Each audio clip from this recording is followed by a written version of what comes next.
kinahanglan ang tanan mo to. Amen. Kinahanglan ang tanan mo to. Pero ang pangutana, kinsa may tao diri nga walay pagtuo? Walay tao diri nga walay pagtuo. Tanang tao diri sa kutubangan adunay pagtuo. Bisag kinsa may pangutanon nato. Walay tao nga walay pagtuo. Tanang tao adunay pagtuo. Dili problema ang pagtuo. Ang problema ang atong ituhuan sa iyo. Amen. The Bible says faith comes from hearing and hearing the word of God. Meaning, ang pagtuo daw nakasukad sa pagpaminaw sa pulong sa Ginoo. Ang pulong sa Ginoo, klaro kayo, tataw kayo, nga mogamit siyang tao. Amen. Ako rin ko Ginoo, rin ko Diyos. But ang Ginoo mogamit ang tao, ikaw ang mong napilihan sa Diyos para ang tanan makaligawas ikan sa nagkadaiyang balatian. Mga sakit, magubunap sa kinabuhi. Diri lang niya kotob, inom dumimik so natas deliverance ministry. Nakatong sigig away nga pamilya. Matingala mo, ganit dagang langutana. Nganong inighikap na ko, mga tumba man ang mga tao. Nganong inighikap, mangirig man ang mga tao. Nganong matumba man ang mga tao. Dagang mga tanang, nganong iyon ana. Because we are in deliverance ministry. We are the first, or we are the pioneering, prophetic, healing, deliverance ministry in the Philippines. Ano ba pakhan ng Ginoo? Praise the Lord. Say with me, hallelujah. Now, usaon pag dawat nato sa itong kayuhan karon. Una, kinahanglan pasaluon ang atong mga taong nakasalaan nato. Kinahanglan pasaluon. Ilabi na kung ang nakasala nato, members pamilyara. Muna niyo diyan Ginoo ang pagtuo na nagikan sa pagpaminaw sa pulong sa Ginoo.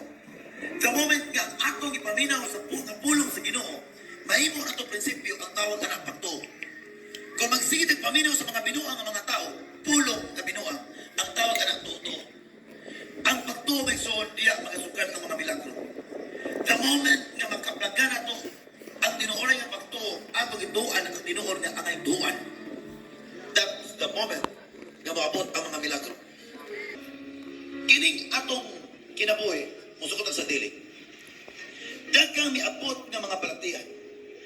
Tungod kay nagkadaiyang emosyon ang naa sa itong kinabuhi. Mabito ng Panginoon sa Ginoo nga, higugma ang imong kaaway. Kay kabalo ang Ginoo, kung dili na ito ni buhaton, kitang tanang mapahamak.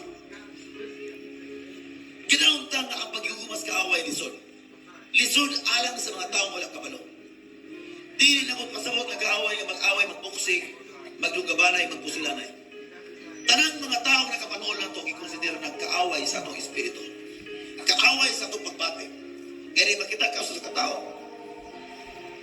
Maglagot, malain, dili ka lang mutagan. That's kaaway. The Bible says, higugma ang imong kaaway. Kaya naman, unsa na higugma? In the book of 1 Peter chapter 4 verse 8, yan ako sa Ginoo, ang gugma mo tapon sa tanang mga sala. Nga nung pagkaunsa, nga ang gugma mo tapon man sa tanang sala. In the book of 1 Corinthians 13:4, ang gugma mapailubon. Ang gugma na ingangiton, mapailubon. The more ka mapailob, the more kang walay praktiyan. Nga nung na may high blood, kaya makikitang diferensya maglagot madayon. Nga nung na heart disease, makadoong istorya, masakitan madayon, mag-uol madayon. Nga nung nailain ng mga balaktian, kaya na may lailain ng emosyon. Mao nang Ginoo padala ka nato o Espiritu Santo nga may magatudlo ka nato unsay angay natong buhaton. Ang Espiritu Santo gitawag og comforter. Ang Espiritu Santo gitawag og truth. Now, mga igsoon, ang pagpangalaga sa Ginoo wala na lambigit lang sa simbahan. Kay ang simbahan gitawag itong structural church or structural temple. Kitang mga tao sa diya nga gidawat nimo si Ginoo Hesus as our Lord and personal Savior. Gitawag kita og mga templo sa Espiritu Santo. Kung niyo tang templo sa Espiritu Santo, hain man ang Dios karon. May katuas na, tuas taas. Oh. Ang uban niyo nga, I don't know. But ang Ginoo nga itong gilagaran, naa sa itong pagbatin.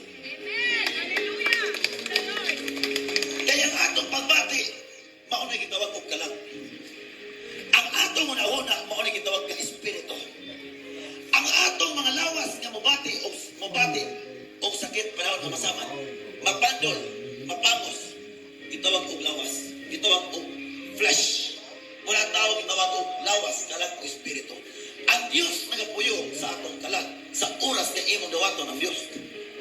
Amen, amen. Sa atong pagbati siya magapamuha. Mabito na ganina, nag-pray na ganina nga, I will accept you now as my Lord and personal Savior. The moment nga atong dawaton, si Jesus minay ang iyang pulong atong dawaton. Kaya ang iyang pulong lang, maoy makahagba sa tanang pagbati nga dili mayo. Only the Word of God can give us the right direction. The moment nga sige paminaw sa pulong sa tao, masakitan ka. Diba tinon? Sige paminaw sa mga istoryang mga negatibo, masakitan ka. Madugay ni mong paminaw sa mga sige lantaw sa imong medical report, dili kay masakitan ka, magsakit na gyud ka. Mosugot sa dili mga igsoon. Kining atong lawas, aduna na tayo gitawag og birth and doctor. Ang atong lawas naanay kaugalingon nga muayo sama sa usaman. Bisag dili pala tambalan maayo na. But tuod kay katang instant ang etabo nabutan sa alanganin ato kinabuhi. But hear me today. I am going to leave you a message. A word of God, a word of wisdom. Na mosugot sa dili, ang atong kinabuhi lumalapay na ni kalibutan. Kung wala ta na balaka nga mataw ba ta ni kalibutan sa dili, ano mabalaka man ta nga atong kinabuhi naa naman ni.